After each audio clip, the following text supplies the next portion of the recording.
guys, it's Kwana back again with another review. Hope you guys are doing awesome.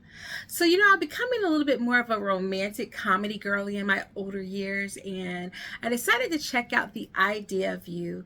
This film was directed by Michael Showalter, and it was based on a book written by Robin Lee. It stars Anne Hathaway and Nicholas Galanstein. It's all about this 40-year-old single mother named Solene who takes her daughter on a trip to Coachella, where she meets a member of a famous boy band and begins a whirlwind May-December romance. This movie was such a good time, such a good vibe at the cinema. If you are a romantic comedy or romantic dramedy type of person, I think that this is definitely going to be your cup of tea, as it were. This movie reminded me a lot of Notting Hill, How Stella Got a Groove Back. Even Gabrielle Union's The Perfect Find, but I think it does a better execution of the ending.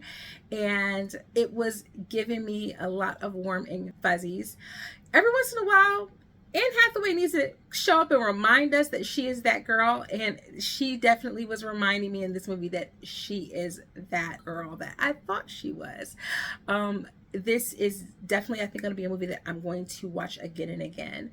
The chemistry between Anne Hathaway and Nicholas Galanstein is so palpable, so enjoyable, that even though I wish his character had been a little bit more fleshed out, I enjoyed seeing them together on screen. Now, this movie is going to be coming to Amazon Prime. It'll be streaming, I literally think, tomorrow. I wish that it was going to be released in the theaters. It is rated R, so don't watch this with the little ones, because there are some steamy scenes in this movie. I was like, oh my gosh, I can't believe what I'm looking at in this theater full of strangers. This is definitely the kind of movie that you want to kind of like be on your couch or be in bed watching solo, so you can like be envisioning in your mind a little bit beyond what's on the screen. But I thoroughly enjoyed this movie. It's kind of a coming of age movie, which I think is how Anne Hathaway herself has described it. This 40-year-old woman is kind of gaining a new lease on life and deciding who is the person she wants to be when she gets into this romance that seems impossible. It doesn't fit in with her life. It's bigger than her life. And she's 40 and he is 24. Now, I'm going to tell you, as someone who teaches teenagers, the age difference is a little bit squeamish. I really wish that they had made him like 28 or something. It would have been a little bit more I can deal with. But as I said before, I definitely think if you decide to watch it, I wasn't as bothered by the end. By the time we got to the end of the movie, it lessened a little bit. That was the only part that kind of bothered me. This movie doesn't really stray from any of the romantic comedy beats. So in that regard, I think everything works. But in that same way, nothing feels incredibly fresh. What you just have here is a really solid performance by the actors, and you have a pretty good solid cast of supporting actors that bring some comedic moments to the scene. I do wish that the actress who played the daughter and the actors who played her friends looked a little bit younger as soon as they came on, and I was like, they're supposed to be 16. It's like, don't buy it. I teach 18-year-olds, I teach 17-year-olds. She doesn't look 16 at all. But by the end of the movie, she actually looked 16, and so it made me realize that the way she looks at the beginning of the movie is intentional. So in that regard, I really want to go back and watch this movie again and again. Michael Showalter is the director, and he directed The Lovebirds with Issa Rae. He directed The Big Sick, and I thought he did a really good job. He seems to be really in a good comfort zone with romantic comedies and romances. There were a couple of moments where, just directing wise and filmmaking wise, it was a little bit wobbly for me.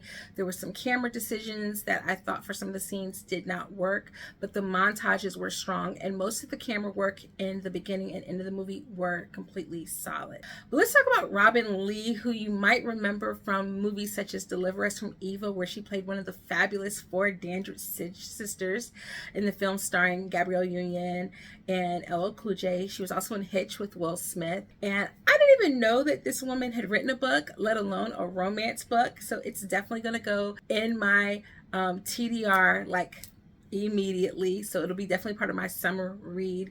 I do know that there were some things that they changed for the purposes of adapting it to film, so it'll be interesting for those of you who have read it. Let me know down in the comments once you've had a chance to see it. Were the changes for the good? Were they for the worse? Or were they just changes that didn't really change the way that you felt about the characters?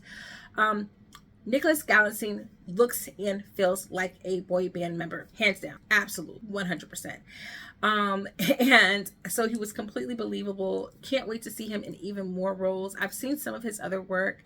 I've seen the other movie that he did, Royal Blue, and that movie I can't remember the title right now, but it was on Amazon Prime, and enjoyed him in that, but enjoyed him even more in this. Oh my gosh, so amazing.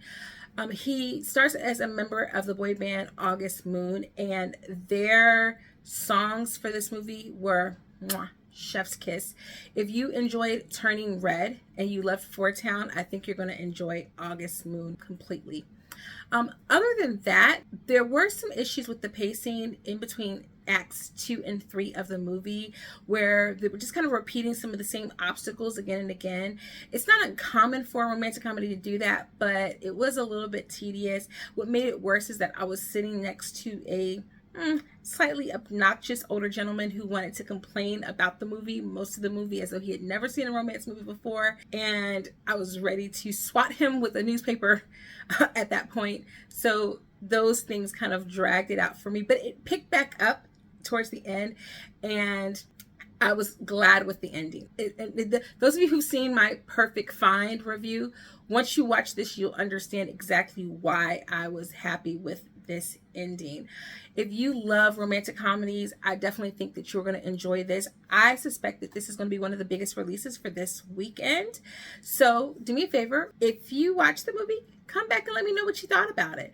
I'm going to give this movie a solid A-. Like I said, a couple of pacing issues at the end, but Anne Hathaway was a delight as always. She shows up, she is strong, she was believable as this character, and I was rooting for her the entire time. She did what she needed to do.